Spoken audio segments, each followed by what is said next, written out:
Bonjour à tous, nous sommes heureux de vous retrouver pour une nouvelle émission de Sagesse bouddhiste. Dimanche dernier, nous avons vu quel était le lien, mais aussi les grandes différences entre la voie du bodhisattva et celle du bhikkhu. C'est à cette dernière que nous allons nous intéresser aujourd'hui. Plus en détail, comment devenir un bhikkhu, quelles sont les règles à observer, est-ce qu'il existe différentes façons de vivre ce statut de bhikkhu, et enfin, quel est son rôle dans notre société actuelle? Nous retrouvons pour répondre à ces questions notre invité Dominique Trottignon. Dominique Trottignon, bonjour. Bonjour. On a vu la semaine dernière en quoi consistait la voie du bhikkhu, mais pour revenir à un aspect plus pratique et plus concret, quelles sont les conditions pour intégrer la communauté lorsque l'on veut devenir bhikkhu, tout simplement? Alors il y a très peu de conditions à remplir, c'est assez simple. Il faut d'un côté disposer des quelques biens matériels que le bhikkhu est autorisé à posséder en propre, et puis sinon, ce qui est le plus important, c'est d'être totalement libre de toute contrainte. Contrainte familiale, contrainte sociale, de façon générale. C'est-à-dire que, par exemple, un enfant doit avoir l'autorisation de ses parents, quelqu'un qui est marié doit avoir l'autorisation de son conjoint, il faut être libre de dettes, libre du service militaire, ne pas être fonctionnaire sans avoir eu l'autorisation de son ministère de tutelle, par exemple, etc. Mais donc, à partir du moment où on remplit ces deux conditions, on peut devenir un bhikkhu. Est-ce qu'on peut dire que lorsqu'on intègre la communauté, finalement c'est une deuxième naissance? Alors ça, c'est une idée intéressante. Symboliquement, dans certains courants du bouddhisme Theravada, on pense même que le vêtement qui est offert au bhikkhu est comme un deuxième placenta. Et il y a des textes, effectivement, là, ça mériterait une émission en soi, hein. Il y a des textes qui montrent comment quelqu'un qui rentre dans la voie du bhikkhu abandonne complètement sa vie passée. Donc là, c'est vraiment une deuxième naissance, oui. Alors, de nombreuses règles ont été instaurées vis-à-vis des bhikkhus. Il en existe 227, je crois. Quelles sont les principales? Est-ce qu'on peut résumer les 2 ou 3 points essentiels? Alors, il y a une anecdote assez amusante à ce sujet-là, parce qu'effectivement, le Bouddha, d'après la tradition, a lui-même édicté un certain nombre de règles, au fur et à mesure des circonstances, quand l'occasion s'est présentée. Et donc, elles s'accumulent, sans supprimer les précédentes. C'est comme ça qu'on arrive à un total de 227, voire de 250 dans certaines traditions. Mais un jour, un moine est allé voir le Bouddha, et il lui a dit: écoutez, moi je ne peux pas me souvenir de toutes ces règles-là, c'est pas possible, est-ce que vous pourriez me donner un Vinaya un peu plus restreint? Vinaya, vous expliquer. C'est le nom qu'on donne à cet ensemble de règles. Et le Bouddha répond: est-ce que tu es capable de te souvenir de 3 règles? Alors, oui, bien évidemment, 3 règles, ça suffit. Bien, maîtrise ton corps, ta parole et ton esprit. Voilà, ça c'est l'essentiel des règles. En fait, leur but, il y a 10 raisons, on dit généralement, pour lesquelles le Bouddha a instauré ces règles. On les résume à peu près en 3 points. C'est d'assurer le bien-être du pratiquant, de celui qui s'engage sur cette voie, d'assurer le bien-être de la communauté, de la vie ensemble de ces gens, et d'assurer la bonne relation de la communauté avec la société. Voilà, c'est les 3 pôles qui ont présidé en fait à chacune de ces règles-là. Mais dans quel contexte le Bouddha a-t-il instauré ces règles? Est-ce qu'il y a eu un élément déclencheur, quelque chose qui Oui, s'est passé? il y a eu un élément déclencheur assez cocasse, enfin si on peut dire. Lorsque la communauté des bhikkhus est née, je vous ai dit l'autre jour qu'il s'agissait de personnes qui avaient déjà connu l'éveil. Mais toutes ne vivaient pas l'éveil forcément à la façon du Bouddha. Et un des jeunes bhikkhus, en fait, avait quitté sa femme et sa famille, et sans laisser d'héritier. Ce qui, dans l'Inde de l'époque, était extrêmement dommageable pour la famille. Il fallait absolument qu'il y ait un héritier. Et un jour qu'il se trouvait à proximité de son ancien domicile, les parents sont venus et lui ont demandé s'il ne pouvait pas honorer sa femme, une fois au moins, pour donner un héritier à la famille. Lui, bien sûr, considérait que s'il faisait cela, ce n'était pas en rupture avec l'état d'esprit du bhikkhu, qu'il faisait ça sans désir, qu'il faisait ça sans appétit sexuel particulier, c'était juste par compassion, pour rendre service. Mais le Bouddha a trouvé qu'il avait poussé le bouchon un petit peu loin, quand même. Et donc il a décrété que aucun moine, enfin aucun bhikkhu ne devait, au-delà de cette date, avoir aucune relation sexuelle que ce soit.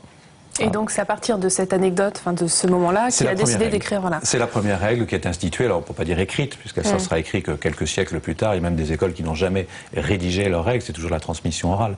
Mais l'essentiel, c'est quand même l'esprit des 3 règles que j'évoquais tout à l'heure. Il s'agit de se maîtriser, en fait, essentiellement ça. Alors justement, il existe parmi ces règles 4 points pour l'infraction desquels, en fait, le bhikkhu peut être expulsé de l'ordre. Alors quels sont ces 4 points et aussi comment est-ce que ça se passe finalement? Alors en fait, ce qui est plus intéressant, c'est quand on regarde la façon dont c'est rédigé, c'est que le moine s'expulse lui-même. Et la communauté prend acte. Parce qu'en fait, il y a 2 types de règles. Il y a des règles qui sont des règles d'ordre communautaire, des règles de bienséance, de relations sociales, et puis il y a des règles qui font que la personne, en fait, n'est plus dans la voie du bhikkhu. Elle a agi de telle manière qu'on ne peut plus considérer qu'elle met en pratique l'enseignement du Bouddha. Et du point de vue du karma, elle subira les conséquences de cet acte qui fait que, par cet acte-là, elle montre qu'elle ne recherche pas l'éveil. Donc c'est ça, les 4 actes principaux qui mettent de fait hors de la communauté, et donc la communauté après sanctionne, c'est le fait de tuer, de voler, d'avoir des relations sexuelles, et de tromper les gens en s'attribuant des pouvoirs spirituels qu'on n'a pas réalisés. Et il faut vraiment les comprendre non pas comme quelque chose qui fait expulser, mais qu'on s'expulse soi-même. Voilà.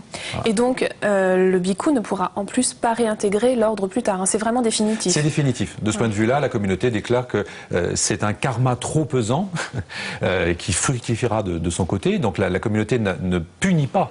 Elle ne fait que constater que le bhikkhu ne fait plus partie et ne pourra plus jamais faire partie de la communauté. Parce que ça aussi c'est extrêmement important. Quelqu'un qui agit sous un coup de folie ne sera pas exclu. Parce qu'il n'a pas été conscient, il ne l'a pas fait volontairement, et c'est ça qui importe le plus dans le karma. C'est le fait de faire les choses volontairement et consciemment. Donc s'il brise ses préceptes sous un coup de folie, dans ce cas-là, il n'est pas jugé responsable. Alors tout à l'heure vous évoquiez les 8 biens autorisés au bhikkhu, est-ce que vous pouvez nous les détailler? Alors ils sont très simples, parce que le bhikkhu est censé ne se préoccuper de rien et se contenter de peu. Donc il y a 2 façons de présenter les choses, il y a ce qu'on appelle les 4 nécessités et les 8 autorisés. Les 4 nécessités, normalement, c'est se contenter de la nourriture reçue en aumône, se contenter de vêtements faits de haillons, se contenter des branches d'un arbre comme seul domicile, et se contenter, en Inde au 5e siècle avant Jésus-Christ, d'urine de vache fermentée comme médicament. Alors ça, c'est une façon de présenter les choses. Après, les 8 règles telles qu'elles sont présentées, les 8 objets qu'un bhikkhu a le droit de posséder personnellement. Parce que tout le reste, il peut avoir usé de beaucoup de choses, mais ça appartient à la communauté, ça ne lui appartient pas en propre. Donc ce sont ces 3 vêtements, la robe, le manteau et l'étole. Pour traduire simplement, il y a une ceinture aussi, il y a le bol à aumône, le bol à offrande, l'aiguille qui lui permet de réparer ses vêtements, il y a le filtre pour l'eau, pour ne pas risquer de boire de l'eau dans laquelle se trouveraient des insectes, le rasoir pour se couper les cheveux. Voilà. Très bien. Alors, il arrive souvent que de jeunes hommes, après leurs études, fassent un passage dans la vie monastique. On peut peut-être qualifier ça de bhikkhu temporaire. Est-ce que vous pouvez nous en parler un petit peu? Est-ce que les règles sont les mêmes? Est-ce que c'est bien vu? Comment ça se passe? Alors, dans le bouddhisme, tout est considéré comme impermanent. C'est-à-dire que même la prise de vœux est impermanente. D'ailleurs, il y a une cérémonie qui a lieu toutes les quinzaines lunaires pour renouveler ses vœux, d'une certaine manière. Donc, on peut très bien envisager qu'un moine rompe ses vœux. Ça n'est pas considéré comme tout à fait honteux. C'est plus rare, en revanche, qu'ils reviennent dans la communauté, mais on a des exemples dans le canon de personnes qui sont revenues 2 ou 3 fois comme ça. Donc, c'est quelque chose d'acceptable. Ça n'a pas été pendant très longtemps quelque chose de fréquent. Surtout dans l'école Theravada à Ceylan. En revanche, c'est devenu quelque chose de tout à fait traditionnel dans les pays d'Asie du Sud-Est, en Birmanie, en Thaïlande, au Cambodge. Et généralement, il y a 2 périodes de la vie où on fait ça. Soit à l'âge de raison, à 7-8 ans, soit juste avant de rentrer dans le marché du travail ou avant de se marier, donc plutôt vers la vingtaine. Donc quand on a 7-8 ans, on devient ce qu'on appelle un novice, et quand il est à la vingtaine, là c'est plutôt, on reçoit l'ordination majeure. Mais c'est pour un temps déterminé. Alors généralement c'est pour les 3 mois, la retraite de saison des pluies, ce qui correspond un peu aux vacances scolaires aussi dans ces pays d'Asie du Sud-Est, mais ça peut être beaucoup plus longtemps, ça peut être pour 1 an, pour 2 ans, pour 3 ans, et on peut effectivement renoncer à ses vœux et revenir. Alors c'est bien vu également parce que c'est important aussi pour les familles d'avoir un membre de leur famille justement qui soit bhikkhu, et ça montre aussi l'importance en fait dans le tissu social de cette communauté de bhikkhus. On l'a vu dans les événements récents en Birmanie. Est-ce que vous pouvez nous expliquer un peu ce lien quand même très très fort avec la population? En fait, on peut considérer que dans toutes les familles bouddhistes, vous avez un membre mâle de la famille, puisque l'ordre féminin a quasiment disparu dans tous les pays. Il y a un membre mâle de toute famille qui est bhikkhu. Donc chaque famille a ou un parent, un père, un oncle, un neveu, un fils qui est bhikkhu. Donc c'est vrai que les liens sont extrêmement forts. En plus, le bhikkhu dépend pour sa nécessité, pour son vêtement, pour sa nourriture, pour ses médicaments, il dépend des laïcs. Et la famille constitue les seules personnes auxquelles le bhikkhu a le droit de demander s'il a besoin d'un vêtement ou s'il a besoin d'un médicament, etc. Donc les liens n'ont jamais été rompus. Vous savez, le bouddhisme se présente toujours comme la juste voie du milieu. Et au départ, à l'introduction des 4 nobles vérités, le Bouddha insiste pour souhaiter que ses disciples ne s'engagent ni dans la vie sociale ordinaire, ni dans la vie ascétique. Et donc il s'agit, dans la perspective dans la société brahmanique de l'époque, le brahmane est un maître de maison. Et les ascètes sont des solitaires, sont des ermites. Et le bhikkhu est celui qui n'est ni un ermite, ni un maître de maison, mais qui s'accorde des temps de solitude et qui garde des liens familiaux et sociaux. Et c'est dans sa vocation, parce qu'il est aussi celui qui doit enseigner par l'exemple. Donc il doit être présent dans la société. Son vêtement est là pour le signaler. Le vêtement qui est institué par le Bouddha, sans doute lui-même, est un vêtement qui le distingue des autres ascètes, comme des brahmanes. C'est vraiment une communauté qui a des règles très précises pour être remarquée en tant que telle. Mais du coup, ça oblige à une exemplarité remarquable aussi. Alors, Dominique Trottignon, on a parlé tout à l'heure des conditions pour intégrer la communauté des bhikkhus. Est-ce qu'il existe une cérémonie proprement dite? Oui, tout à fait. Il y a une cérémonie qui est tout à fait formalisée par les textes et qu'on appelle juste la sortie du foyer. Et qui marque justement le moment où celui qui souhaite devenir bhikkhu abandonne la vie de famille, abandonne la vie sociale, quitte le foyer pour la vie sans foyer. C'est le terme qui est employé dans les textes. Et ça fait partie justement de cette volonté d'être sans préoccupation, que de rompre avec les liens familiaux, mais encore une fois, on reste dans la juste voie du milieu. Il s'agit de ne plus avoir charge de famille, mais on ne rompt pas les liens qu'on a avec ses parents ou les enfants qu'on a pu avoir ou l'ancien conjoint qu'on a pu avoir.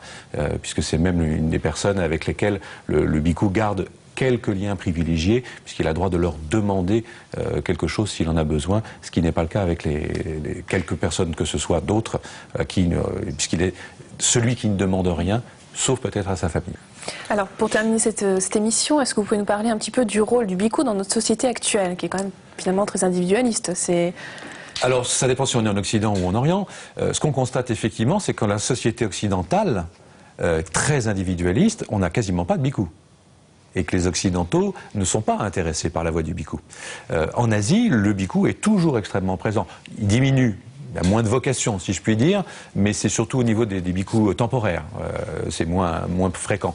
Mais il reste de toute façon un pôle de référence dans la société. Ce qui s'est produit en Birmanie récemment est tout à fait traditionnel dans le rôle du bhikkhu. C'est une façon de tirer la sonnette d'alarme vis-à-vis du roi, puisque le chef d'État, en l'occurrence la junte militaire, est bouddhiste, se réclame comme bouddhiste, se réclame protecteur du sangha des bhikkhus, et donc le bhikkhu a devoir de signaler si son protecteur agit correctement ou incorrectement. Et c'est un rôle extrêmement important dans les sociétés asiatiques. Merci beaucoup, Dominique Trottignon, pour toutes vos précisions. Et si vous souhaitez en savoir plus, voici quelques ouvrages que nous vous conseillons. Tout d'abord, le Bouddha Dhammapada, les stances de la loi, publié chez Flammarion. Vous trouverez dans ce texte qui appartient au canon du bouddhisme ancien l'essentiel de la doctrine du Bouddha. Sermon du Bouddha de Mohan Vijayaratna dans la collection Point Sagesse, le deuxième volume des enseignements authentiques du Bouddha d'après le canon Pali. Et enfin, dans Le silence de l'insondable au-delà de tous les dogmes de Salim Michael, publié chez Guy Trédaniel et préfacé par Michel Cazenave, vous retrouverez à travers le parcours atypique de Salim Michael, son témoignage et ses enseignements proches du bouddhisme, illustrés entre autres par les écrits de grands mystiques, chrétiens ou soufis.